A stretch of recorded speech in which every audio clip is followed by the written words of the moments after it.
I'm so excited to be with you all and people who are actually choosing to lift up the flag, people who are choosing to fight on behalf of this country, people who are continuing to remember that true selfless service and not selfish service is actually still an honorable thing to do. I'm also just a big believer in this time of political divisiveness and political vitriol that service will save us.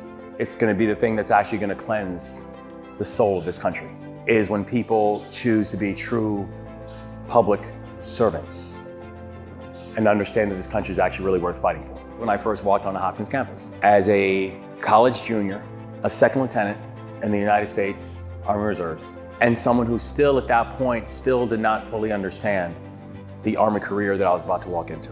When I first joined the Army, we were not a nation at war. 2 weeks before I left to go to Oxford on my Rhodes Scholarship was 9/11. We were told by our folks at Oxford, they said, listen, we know where you are. We'll come get you when you're ready.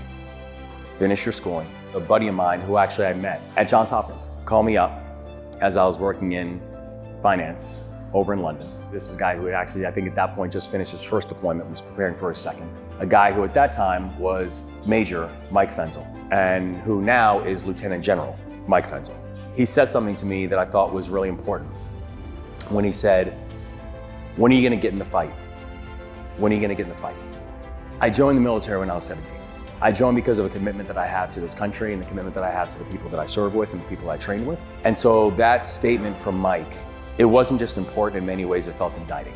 And I remember going back and thinking about it and praying on it. When I thought about what I wanted to do with my life, my answer was actually pretty simple. I just want to lead soldiers.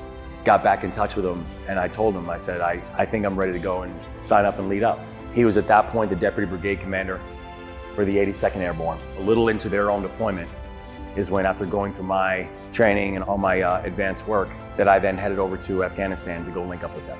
Learned very quickly, not just about the sacrifices that you and the soldiers that you are going to command are going to be asked to make, but also that there is no greater sense of service that you are going to have when you have the opportunity to be out there with men and women who would give their life on behalf of a country who's asking them to serve. You all are willing to come in and do the hard things that most people are not willing to do.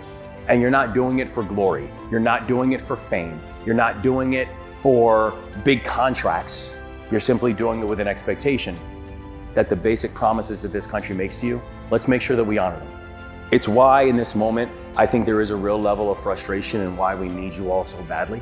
I'm not someone who comes from some partisan bend, but I am someone who is deeply angry and frustrated about the treatment that our folks are getting right now. We are watching generals and admirals and people who have spent literally more time away from their families than with their families over these past decades who are now being fired for no reason. I am angry and frustrated that we are watching a gutting of both Pentagon leadership and VA leadership. People who have pledged to be able to serve our people. I am frustrated and angry, frankly, that we are allowing this larger disrespect that's taking place and frankly, some people who are sitting in very, very high positions who seemingly have forgotten the oath that we took was not to protect people if they pledge a loyalty or an allegiance to a person, but if they pledge a loyalty and allegiance to the Constitution. I want to thank you for being true citizens. I want to thank you for never forgetting your oath. I want to thank you for going on your journey, because like mine, your journey is going to be unique. Your journey is going to be complex, but it's damn sure going to be worth it, because the country will be better off because of it.